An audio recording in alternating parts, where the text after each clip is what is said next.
On what was meant to be the happiest day of her life, a young bride found herself trapped in a nightmare of secrets, betrayal, and blackmail.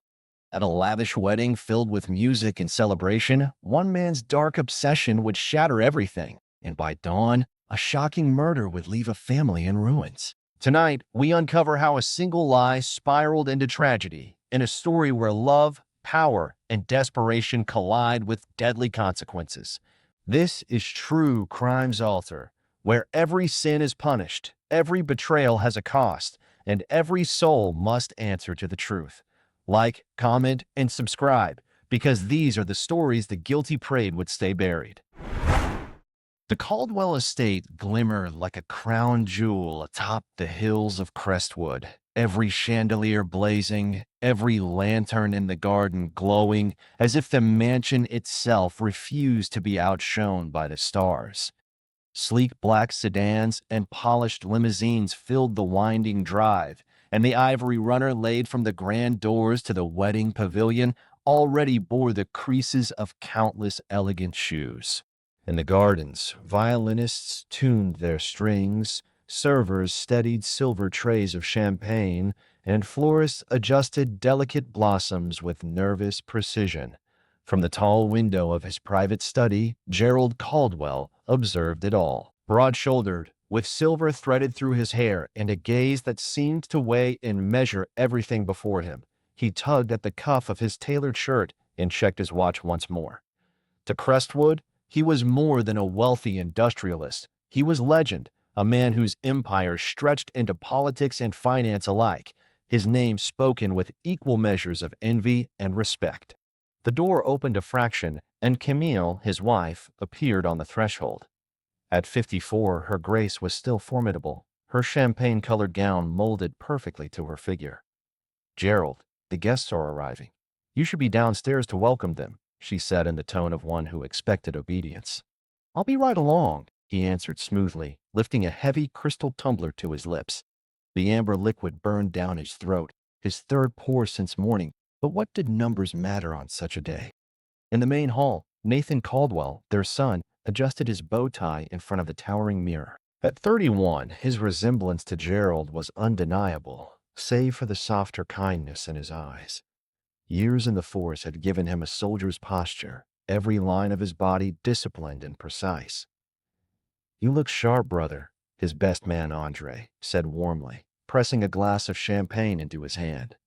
Nathan grinned, a faint shadow of nerves behind it. "Hard to believe this day is finally here. I swear I'm the luckiest man alive." In another wing of the house, Evelyn Moore, soon to be Evelyn Caldwell, sat before a dressing table while the final touches of blush were brushed onto her cheeks. Her gown had been carefully tailored to conceal the gentle swell of her 4-month pregnancy. She looked luminous, her deep curls swept into an elegant updo, her hazel eyes brightened by the artist's skillful hand. "Are you nervous, sweetheart?" her mother fussed as she straightened the veil. "Not at all," Evelyn lied with a faint smile. Inside, her heart quaked, not from the vows to come, but from the unrelenting chill she felt each time Gerald Caldwell's eyes lingered on her. The ceremony itself passed like fragments of a dream. Evelyn remembered the long walk down the aisle, hundreds of eyes fixed upon her. She remembered Nathan waiting at the altar, his face alight with awe as if she were something celestial. And she remembered Gerald in the front row, expression unreadable, his stare burrowing into her as though he carried a secret only he understood. When vows were exchanged and rings slipped into place, the celebration unfolded. Beneath a grand tent draped in white, 300 guests feasted on gourmet platters and raised glasses as the orchestra played the couple's chosen melodies. Gerald rose with practiced ease, his toast a seamless blend of humor and fatherly gravitas. He appeared every inch the proud patriarch, yet Evelyn noticed the glint in his eyes remained frigid, detached. As the afternoon wore on, laughter grew boisterous, conversations unguarded, footsteps less steady. Nathan, usually sparing in his drinking, allowed himself indulgence. A flush colored his cheeks as he swayed with Evelyn at the center of the floor. "I love you, Evie," he murmured, slurring slightly. "You and our little boy, you're everything I'll ever need." She smiled up at him, though inwardly her chest tightened. She did love him, truly. He was gentle, steadfast, the kind of man women prayed to find, and she had betrayed him. It had been only once, born of loneliness during one of his work trips and a heated argument over the phone. But that one night had left a secret now alive within her, a secret she feared would destroy them both.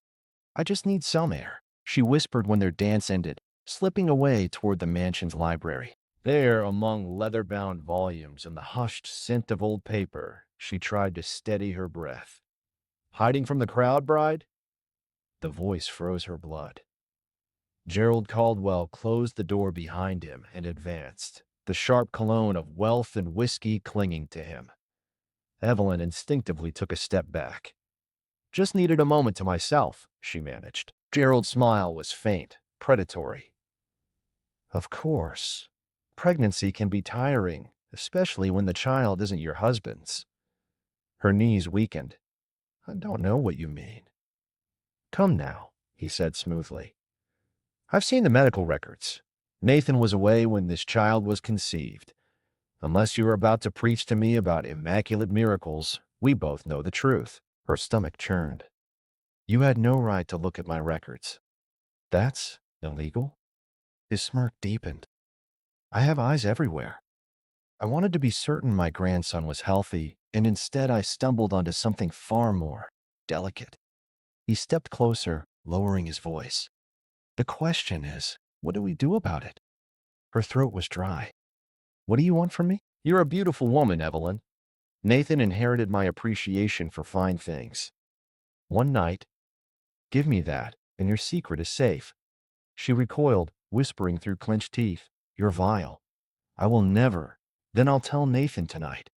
Imagine his face when he learns his radiant bride carries another man's child. His voice remained calm, but steel threaded through it. Evelyn's breath caught. She loved Nathan, could not lose him. "One night," Gerald said, his hand grazing her shoulder.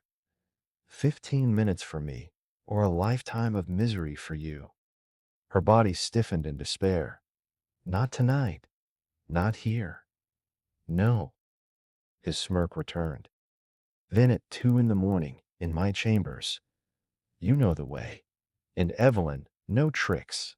Or else tomorrow will be a reckoning you'll regret." He slipped out, leaving her trembling, her dream day shattered into a waking nightmare. "Evie?" Nathan's voice called softly from the doorway. "They're looking for you, for the group photo." She forced a smile. "Of course, darling." The rest of the evening drifted in a blur of smiles and toasts, though inside Evelyn's heart screamed. Each time she caught sight of Gerald laughing among the guests, she felt sick with dread.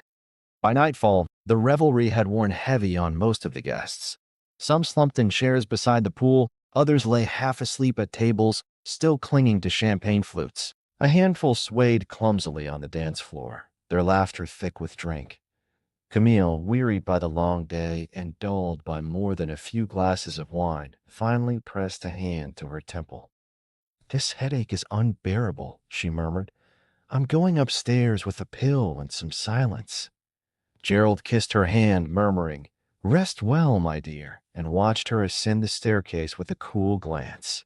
Near midnight, Nathan slipped an arm around Evelyn's waist and whispered into her ear, "It's time for us, Mrs. Caldwell, to retire to our own room."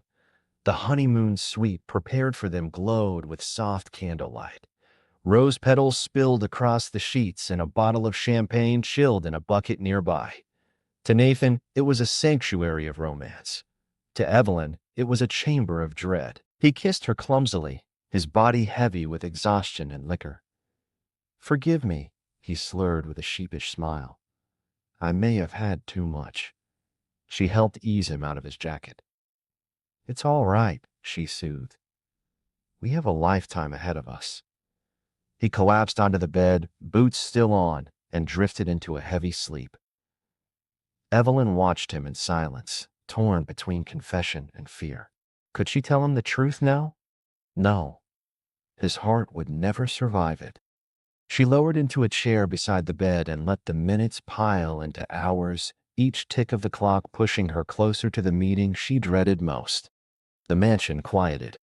The orchestra had long since packed up. Waiters gathered the last bottles and trays, stepping lightly around the sprawled guests asleep in lounges and corridors. Distant snores hummed from bedrooms scattered throughout the house. Even the servants disappeared into their wing, leaving the great estate wrapped in silence. Camille, under the fog of double-dosed pills, had fallen into a deep slumber behind closed doors in her separate chamber. The Caldwells had not shared a bed in years. Appearances had been their only bond for a long time. In the bridal suite, Nathan lay motionless in his stupor. Evelyn changed into a pale silk robe, her eyes on the clock, 2:30 now. Dread coiled around her heart. She reached for the top drawer of the dresser where Nathan kept his service pistol. He was a police officer, never careless, always insisting his weapon remain loaded and ready, safety off, within reach. She hesitated. She hadn't intended to take it. The thought pressed on her now only as a desperate reassurance, something to cling to if Gerald became violent. The gun felt like a stone in her palm, heavier than she imagined, cold and foreign. She slipped it into her pocket, touched Nathan's cheek once more, then slipped out the door. The corridors yawned dark and vast, shadows stretching over oil paintings and tapestries. Her slippers made no sound on the marble floors, though she froze twice, once at the shuffle of a lost guest, again when a maid whisked away the last glass from a parlor. At last she reached Gerald's chambers at the farthest end of the east wing. The door loomed, oak and iron, familiar from a long-ago tour Nathan had given her of the mansion. Steeling herself, she tapped lightly. "Come in," came his voice at once. She entered to find the room dimly lit by candles and a lamp. Gerald reclined lazily on a grand bed with a carved headboard, a silk robe loose across his chest, a tumbler of whiskey dangling from one hand. "I thought perhaps you'd lost your nerve," he said smoothly. "Close the door." Evelyn obeyed, every nerve on edge, the weight of the pistol in her robe pocket lending her a brittle sense of steadiness. "I only came because you've left me no choice," she said stiffly. "There is always a choice," Gerald smirked. "You made yours. You chose to keep your pretty secret buried. A wise decision." He patted the bed beside him. "Come, don't waste time." Reluctantly, she moved closer, her pulse hammering in her ears. "This happens once. Never again. Do you understand?" "Of course," he murmured, though his eyes glittered with deceit. "Once, until I decide otherwise." She froze. "That wasn't the agreement." "There was never an agreement, Evelyn. You belong to me as long as I hold your truth. This isn't a bargain of one night. It's an arrangement without end." His words slithered through her, heavy and suffocating. He poured himself another drink, savoring it before continuing. "Don't fret. I'm not a monster. I'll only summon you when I'm inclined. You may even find it enjoyable." His hand reached for her robe, but she stepped back quickly. "Show me proof," she countered, grasping at time. "How do I know you truly have something that could expose me?" Gerald chuckled, set down his glass, and pulled a folder from the bedside table. "See for yourself. Copies of your records, the dates of Nathan's travel. All neat and irrefutable." Her hands trembled as she flipped through the pages. Medical reports, calendars, proof undeniable. "And there's more," Gerald added slyly. "Surveillance from the Haven Crest Hotel. You and your colleague, what was his name? Julian?" Her lips barely formed the word. "Julian." "Yes," Gerald smiled cruelly. "The footage is very clear. Nathan would find it enlightening." Her world caved inward. She had no escape. "Fine," she whispered. "Let's end this." Gerald slid the folder aside and motioned again.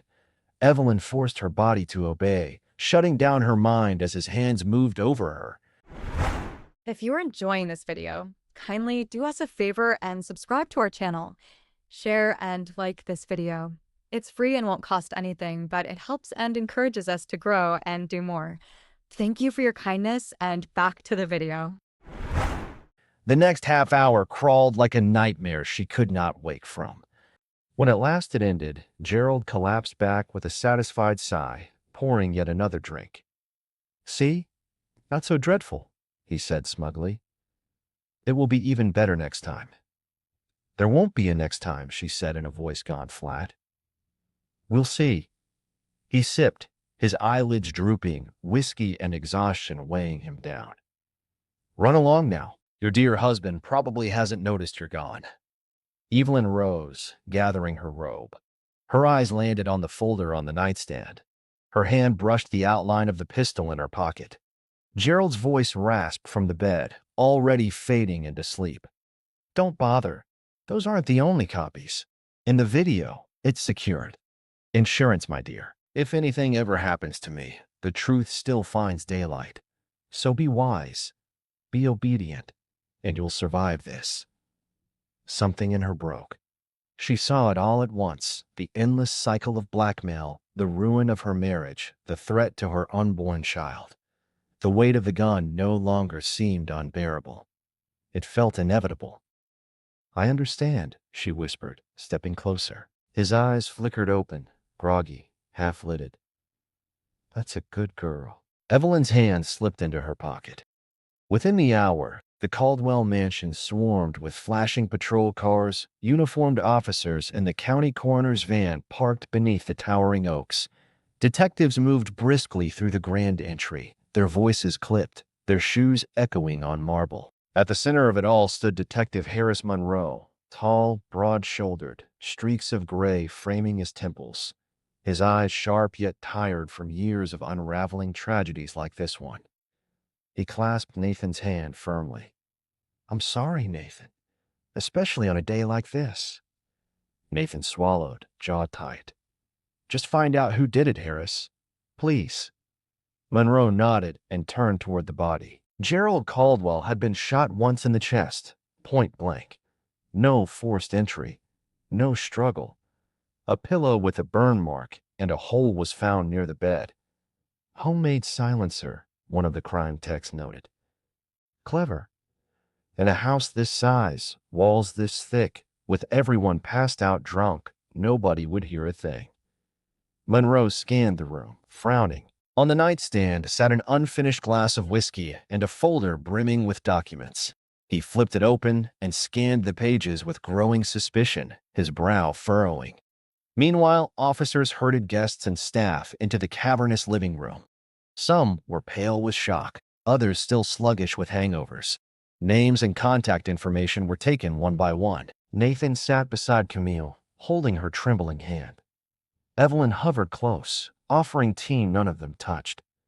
Nathan whispered, disbelief written across his face, "I don't understand. Who could want him dead?" Evelyn rested her hand on his shoulder. "I don't know, darling. It's unbearable." Detective Monroe began interviews, starting with the family.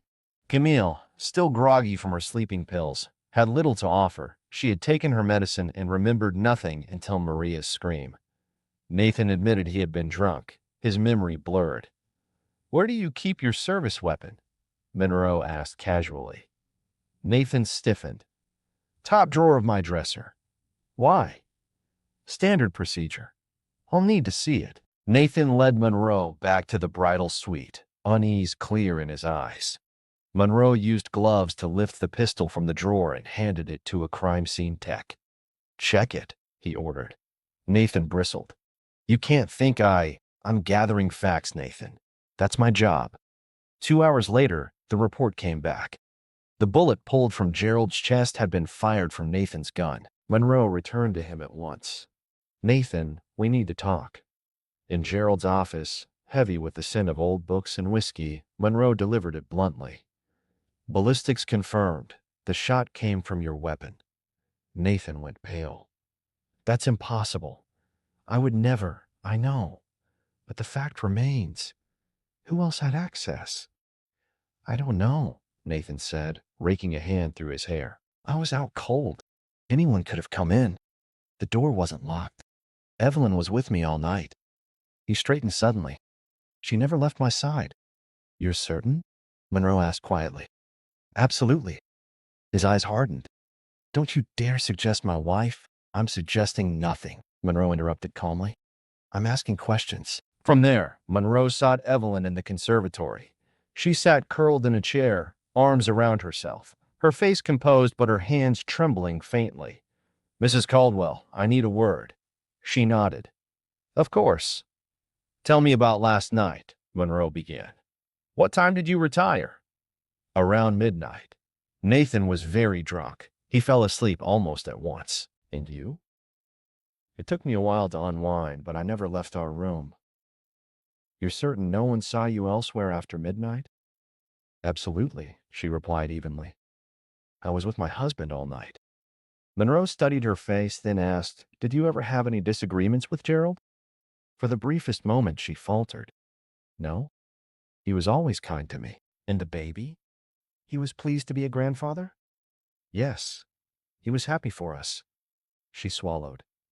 One more question. Have you ever handled your husband's gun? Evelyn hesitated, then answered carefully. Yes. Nathan taught me once, for self-defense. But I've never used it. Monroe rose. Thank you for your time. Please remain in the house. Outwardly calm, inwardly unsettled, he returned to Gerald's room where the forensics team continued to work. Anything unusual? He asked the lead tech. Maybe, the man replied, holding up a bag. Fibers on the bed, silk. Doesn't match the bedding or the victim's clothing. Looks like a woman's robe. Monroe's brow furrowed. Run it against Evelyn Caldwell's. Already in progress, the tech confirmed. One more thing. He lowered his voice.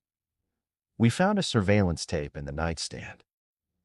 Hotel security footage. Shows Evelyn with another man. Not her husband. Gerald kept her medical records too. Pregnancy dates don't match Nathan's travel schedule. Slowly, the pieces began to align.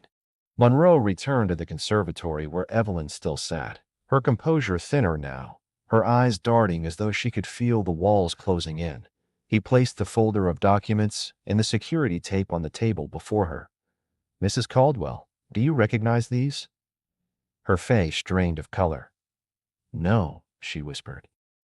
Don't lie to me, Monroe said quietly. We found fibers from your robe in Gerald's bed.